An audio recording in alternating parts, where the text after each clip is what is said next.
a static entry point data structure, and they're all available contiguously within the vbscript.dll. And basically, this is a very simple structure. It's just got a vtable followed by the native functionality that they're exposing. Again, all the entry points adhere to a very simple interface. This one just has a return type, a parameter count, and a parameter array. And like JavaScript, every single function has to do its own type checking, etc. So we can actually utilize those as well. Hang on a sec. And you can see it's very easy with something like VBScript as well. We can find out where all the native functionality is. We can't find out what the data types are here because we don't have the benefit of that marshalling layer like the DOM does. But again, we could build this into a tool that like automatically tested or debugged, or like we'd know where to audit at least. So we're aware of the attack surface. So I'm going to move on to the vulnerability classes and the results. Now, what we found is that, of course, these interoperability layers are affected by standard bug classes, and that's expected. But we didn't really want to talk too much about buffer overflows or memory corruption or anything like that, because they've been extensively well covered in a lot of security literature. So we wanted to concentrate on things that were specific to marshalling. Now, marshalling has some additional complexities, you know. Because they're using a language agnostic variable representation, the variant data structure, they have to manage the lifespan of all the data that's being transported into and out of these marshalling layers, and they have to take into account security models that basically they didn't know about when they were designing a lot of these components. Because like with IE, for example, a lot of these security additions came later on and not when these components were first being designed. So these unique challenges that exist within the marshalling layer itself present the opportunity for unique vulnerabilities. And the main ones I'm going to talk about today are type confusion and transitive trust vulnerabilities. Okay, so like I said, everything is passed by these variant data types, and basically they're what we call a contrived type, and they actually require pretty careful programming. It's very easy to get these wrong. And so you often end up with vulnerabilities occur when one data type is mistaken for another. So as I sort of said before about variants, the actual value of the variant is stored within a union. And as you know, unions are just like structures, except every member occupies the same space in memory. So the only way you know what type of data is in that union is by consulting the VT member that indicates the type of the variant. And the programmer has to keep track of this of the type, and it's very easy to get wrong, especially because some of the variant APIs that Microsoft exposes are somewhat unintuitive at times. So the first thing is permissive property maps. Now, as I was talking about before, when you've got using COM persistence, they have these property maps. And basically, all those macros that you saw allow you to define, okay, I've got this data value, it's this type, and it goes at this place in the instantiated class. But some of these macros are actually quite permissive in that they allow the programmer to not explicitly define a type. They can just say, okay, I've got this member named first name, and they don't actually have to specifically say it's a string. And in this particular case, when they're unpacking it, the ATL code that loads stuff from the property map has a look, says, okay, I don't know what type this data is, and it reads the type from the stream and then instantiates an object of whatever type you say it is. Now, the macros that allow this more permissive type of data is the prop entry and prop entry X macros. The other macros require you to have a type, but they can also be used as typeless macros if the type is specified as VT-empty, because that's basically a wildcard that says just load any type that you want. Obviously this is bad because a small oversight from the programmer and they expect a certain value to be an integer or something, but it's a string, or vice versa. and what often ends up is you can either read memory that you shouldn't be able to, or you can cause some sort of memory corruption. The variant API also lends itself to initialization errors.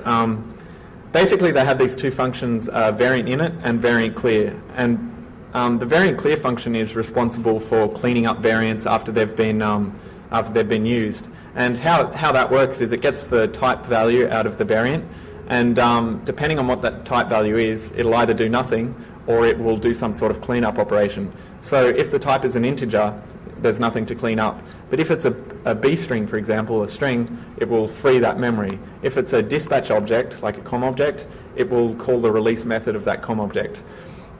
So obviously, if you pass a variant to variant clear that hasn't been initialized properly, then the type value might be an uninitialized member, and you'll end up doing something that you might not have intended, such as either freeing an arbitrary block of memory or trying to jump to an arbitrary block of memory, which is even worse.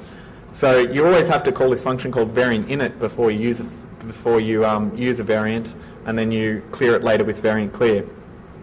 Now this seems obvious and hard to get wrong, but obviously programmers forget it from time to time.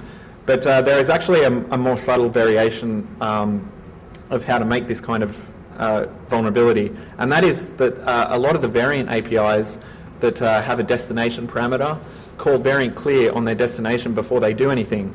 The functions I'm talking about are listed there: variant copy indirect, variant change type, and variant change type X. They all take a source parameter, a source variant, a destination variant, and various other parameters.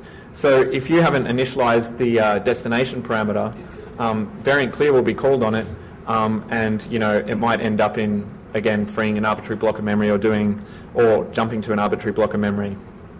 These are actually pretty hard bugs to catch in the testing phase, because a large amount of the time the VT type that they extract from the destination variant won't be anything dangerous. There's only like 3 or 4 values that will actually cause it to free memory or something like that. So a lot of the time these bugs can go through testing without being caught, but then if you can massage the stack or the heap or whatever in a certain way that this variant is seeded with a useful type, then you can trigger the vulnerability.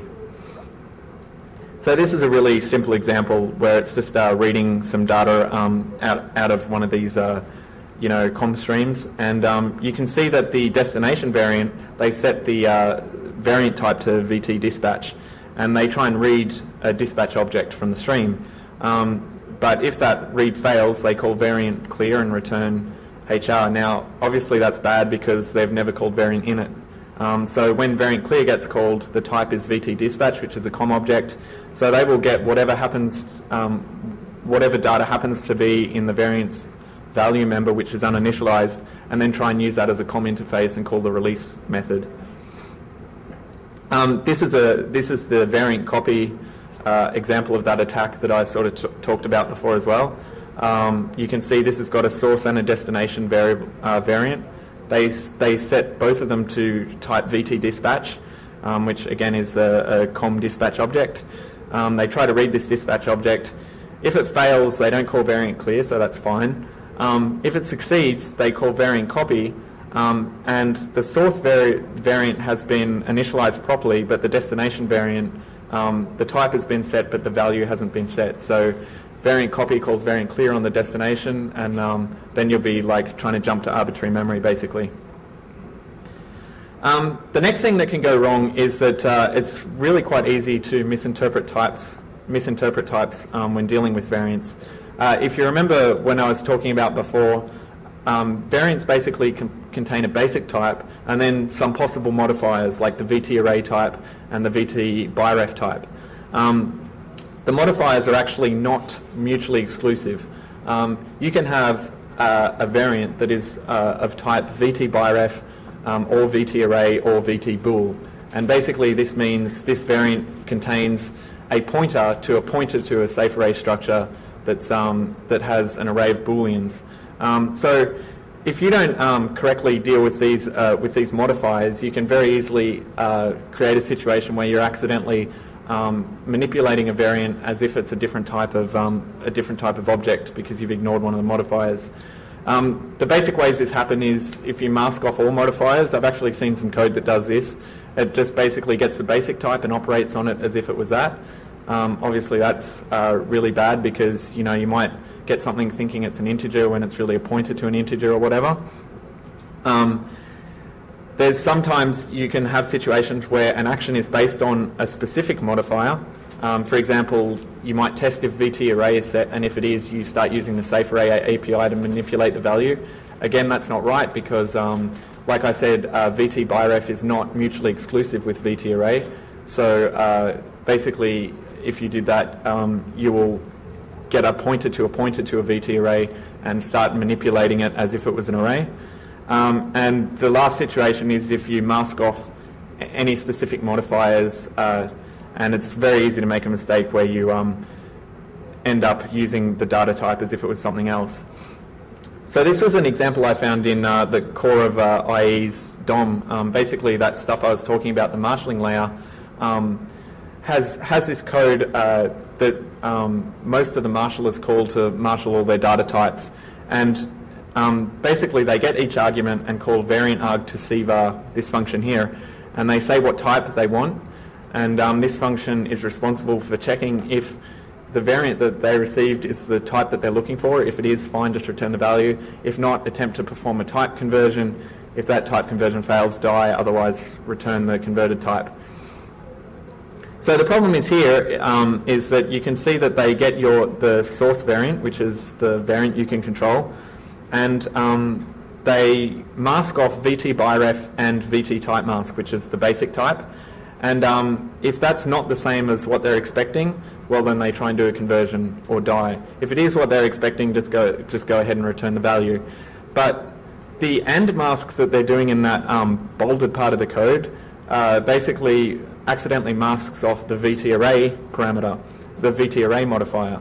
So if you pass a variant that's like, if they're actually expecting a variant that's of type like VT_dispatch, for example, which is a COM object, and you pass an array of VT_dispatches, because they end off the VT_array member, they compare your variant and VT_dispatch and they think they're the same thing, and then they operate on this pointer to a safe_array structure as if it was a COM object, and obviously that's quite bad. The last thing you can do is direct type manipulation, and this is when you set VT directly without using variant change type or something like that. This is a very generally bad idea, and because if you set the type manually and then call variant change type and it fails, very often, even if you catch the error, you're going to call an error routine that cleans up, which ends up calling variant clear, and again, that's problematic because the variant is partially uninitialized. And one of Ryan's vulnerabilities that he published in the ATL was exactly this type of problem, of which we got an example of here. This is part of the core ATL code, and basically Ryan noticed that in this particular situation, they read a variant type from the untrusted file, and you can see that they manually set VT here, and then if it's not VTB string, they try and do a change type, and of course if that, they return the error code. So if they fail, they end up calling variant clear, and what actually ended up happening was you were able to specify a B string, and it would actually try and change it to a different type, like a COM object, and basically it would confuse the types when trying to clean them up. Now, this is all very well, but you probably wondering how you actually generate all these different types of variants, since you can't directly, create them within Internet Explorer or something like that. The answer is anything that is able to interact with any of these objects gives you options for how to generate different data types.